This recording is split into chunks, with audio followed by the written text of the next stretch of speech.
열왕기하 14장 23절부터 29절까지 말씀입니다. 유다의 왕 요아스의 아들 아마샤 제15년에 이스라엘의 왕 요아스의 아들 여로보암이 사마리아에서 왕이 되어 41년간 다스렸으며 여호와 보시기에 악을 행하여 이스라엘에게 범죄하게 한 느바스의 아들 여로보암의 모든 죄에서 떠나지 아니하였더라. 이스라엘의 하나님 여호와께서 그 종 가드 헤벨 아mit대의 아들 선지자 요나를 통하여 하신 말씀과 같이 여로보암이 이스라엘 영토를 회복하되 하맛 어귀에서부터 아라바 바다까지 하였으니 이는 여호와께서 이스라엘의 고난이 심하여 매인자도 없고 노인자도 없고 이스라엘을 도울 자도 없음을 보셨고 여호와께서 또 이스라엘의 이름을 천하에서 없이 하겠다고도 아니하셨으므로 요아스의 아들 여로보암의 손으로 구원하심이었더라. 여로보암의 남은 사적과 모든 행한 일과 쌓은 업적과 다메섹을 회복한 일과 이전에 유다에 속하였던 하맛을 이스라엘에 돌린 일은 이스라엘 왕 역대 지략에 기록되지 아니하였느냐. 여로보암이 그의 조상 이스라엘 왕들과 함께 자고 그의 아들 스가랴가 대신하여 왕이 되니라. 아멘. 북이스라엘의 왕 여로보암 2세의 이야기입니다. 사실 여로보암은 북이스라엘 왕국의 첫 번째 왕이었는데 요아스는 자기 아들의 이름을 그 첫 번째 왕의 이름을 따서 여로보암이라고 지었습니다. 여로보암 2세의 생과 통치를 통해서 성경이 우리에게 가르치는 바가 무엇입니까? 첫째는 하나님의 평가는 사람의 평가와 다를 수 있다는 것입니다. 여로보암 2세는 북왕국 왕 가운데 최장수 왕이었습니다. 41년간 통치했습니다. 당시 강대국이었던 아람을 압도했고 아람의 수도였던 다메섹까지 실질적인 타격을 가할 정도였습니다. 또 남유다의 땅이었던 하맛 땅을 아람으로부터 빼앗아서 북이스라엘의 땅이 되도록 했습니다. 뿐만 아니라 여로보암 2세가 회복한 땅이 육상 무역로를 포함하고 있었습니다. 영토를 확장하면서 무역로를 차지하게 되니까 돈의 흐름을 장악하게 되고 그래서 경제도 부흥하게 되었습니다. 가장 부하고 강한 나라를 만들어낸 것입니다. 여로보암 2세가 놀고 먹으면서 이런 업적을 만들어낼 수 있었겠습니까? 부지런했겠지요. 정세를 읽어내는 능력도 있었을 것이고 군사적인 능력을 확보하기 위해서 애도 많이 썼을 것입니다. 그래서 이런 치적을 이루어낸 것이지요. 그러니 국민들의 국정 지지율이 얼마나 높았겠습니까? 얼마나 인기 있는 존경받는 왕이었겠습니까? 그런데 하나님의 평가는 간단합니다.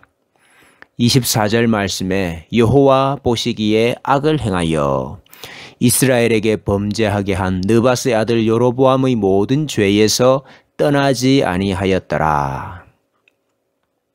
사람의 보기에 어떤 결과를 만들어내느냐 보다 하나님 앞에서 어떤 평가를 받느냐가 중요합니다. 한 평생을 잘 살았다고 살았는데 하나님께서 악한 인생이었구나 그렇게 평가하시면 어떻게 되겠습니까?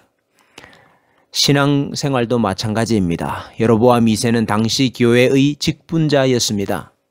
많은 일들을 해내었지만은 그러나 하나님은 이스라엘을 범죄케 했다라고 하셨습니다. 우리가 주의 이름으로 선지자 노릇하며 주의 이름으로 귀신을 쫓아내며 주의 이름으로 많은 권능을 행하지 아니하였나이까? 그때 하나님께서 내가 너희를 도무지 알지 못하나니 불법을 행하는 자들아 내게서 떠나가라. 이러한 일이 일어나서는 안 되겠지요. 하나님께서 알아주시고 하나님께서 인정하시는 자가 되어야겠습니다. 둘째로 하나님은 악한 자도 사용하신다 하는 것입니다. 여로보암은 분명 악한 왕이었습니다. 그러나 하맛 어귀에서부터 아라바 바다까지 이스라엘의 영토를 회복했습니다. 틀림없이 악한 왕이었는데 어떻게 이러한 복이 임했습니까? 구약시대 약속하신 땅을 회복하고 확장하는 것은 분명히 복입니다. 악한 자가 어떻게 이렇게 형통할 수가 있습니까? 여로보암 2세를 보고 복을 주신 것이 아니었습니다. 26절 말씀에 이는 여호와께서 이스라엘의 고난이 심하여 매인자도 없고 노인자도 없고 이스라엘을 도울 자도 없음을 보셨고 했습니다. 종도 자유자도 다 고난 가운데 있었고 아무도 그들을 도와줄 자가 없었습니다. 그래서 여호와께서 또 이스라엘의 이름을 천하에서 없이 하겠다고도 아니하셨으므로 요아스의 아들 여로보암의 손으로 구원하심이었더라. 자기 언약을 기억하시고 지키시기 위해서 자기 백성들을 불쌍히 여기셔서 그렇게 하신 것인데 그 일에 악한 왕이었던 여로보암 2세도 사용하신 것이었습니다. 하나님은 이 일을 선지자 요나를 통하여 말씀하셨지요. 여로보암 2세 때 활동했던 선지자가 바로 요나였습니다. 요나를 통해서 북이스라엘의 회복을 예언하셨습니다. 그랬던 요나에게 하나님께서 아수르의 수도로 가서 회개를 선포하라 하니까 당연히 마음에 들지 않았던 것이죠. 하나님께서 어떻게 악인을 용서하신단 말입니까? 그것이 마음에 걸렸던 것입니다. 그러나 하나님은 악인도 하나님의 일의 도구로 사용하셨습니다. 그러므로 우리는 우리 상황과 형편만 보고 실망하고 낙담할 것이 아닙니다. 악이 가득하고 죄가 관영하다 할지라도 악인이 왕성하다 할지라도 하나님께서 어떻게 역사하실지 그 하나님의 섭리와 뜻을 모르기 때문에 하나님의 은혜를 간절히 구하며 기도해야 합니다. 하나님께서는 악한 자를 통해서도 하나님의 구원의 은혜를 베푸시기 때문입니다. 셋째로 하나님은 오래 참으시지만 반드시 심판하신다는 것입니다. 하나님은 북이스라엘에 대해 오래 참으셨습니다. 그것은 마태복음 5장 45절의 말씀과 같습니다. 이는 하나님이 그 해를 악인과 선인에게 비추시며 비를 의로운 자와 불의한 자에게 내려주심이라. 하나님께서 악한 자의 밭에는 산성비를 집중적으로 내리셔서 고구마 싹이 올라오는 쪽쪽 노랗게 타서 죽어버리도록 하지 아니하시고 똑같이 단비를 내리셔서 고구마가 잘 자라게 하십니다. 그러나 그렇다고 해서 그것이 진짜 복입니까? 이스라엘 백성들이 광야에서 하나님을 시험하며 이것을 주십시오, 저것을 주십시오 했지요.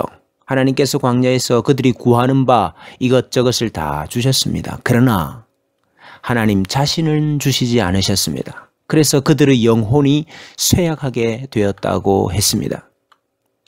여로보암 2세 때에 분명히 영토를 확장했습니다. 땅을 회복시켜 주시는 것이 분명 언약의 복이지만은 땅이 확장된다고 해서 다 복입니까? 땅이 되는 것은 하나님께서 함께 하셔야만 되는 것이지요. 그런데 하나님의 임재가 없는 땅, 하나님과 교제하지 못하는 땅, 그 땅은 땅이 아닌 것입니다. 이 시대에 활동했던 선지자가 요나도 있었지만은 아모스와 호세아도 활약했던 선지자였습니다. 호세아는 하나님께서 어찌 너희를 버리실 수 있겠는가 예언했지만 동시에 아모스는 너희가 영적으로 얼마나 타락했는지 고발하고 회개를 촉구합니다. 하나님께서 이와 같이 계속 기회를 주셨던 것이지요. 그러므로 하나님께서 기회를 주실 때 빨리 돌이켜야 합니다. 이래도 되는구나, 이래도 괜찮구나 생각하고 끝까지 가면 결국 망합니다. 북이스라엘이 이렇게 영토를 확장하고 번성하고 있을 때에 아수르도 동일하게 번성하고 있었습니다. 그리고 여로보암 2세 때 약 30년의 번영을 보낸 후에 북이스라엘은 결국 아수르에 의해서 처절하게 멸망당하고 맙니다. 잠깐 동안의 북이었고 잠시 동안의 영화였던 것입니다. 기회를 주실 때 돌이켜야 합니다. 이것이 진짜 복인지 복처럼 보이는 화인지를 깨닫는 지혜가 있어야 합니다. 그리스도 없이 잘 되는 것은 형통이 아니라 심판을 앞당기는 전조일 뿐입니다. 여로보암 2세를 통해 주시는 교훈이 무엇입니까? 하나님 앞에 섰을 때에 무슨 말씀을 들을까 생각하며 살아야 합니다. 내가 너를 잘 안다. 고생했고 수고했다. 칭찬과 인정을 받는 자들이 되어야겠습니다. 또한 하나님은 악한 왕의 손을 통해서도 구원을 이루시고 자기 일을 이루셨습니다. 악한 것밖에 보이지 아니하십니까? 죄만 가득합니까? 그래도 하나님께서 긍휼을 베풀어 주시면 됩니다. 캄캄하고 악한 세상 가운데서 대적과 원수가 많은 세상 가운데서도 지키시고 보존하시며 악을 선으로 바꾸시는 구원의 역사가 있기를 소원합니다. 덧없는 세상의 영화에 마음을 빼앗겨서 하나님을 놓쳐버리는 어리석은 자가 되지 말아야 할 것입니다. 기회를 주실 때 돌이킬 것이 있으면 돌이키고 회개할 것이 있으면 회개해야겠습니다.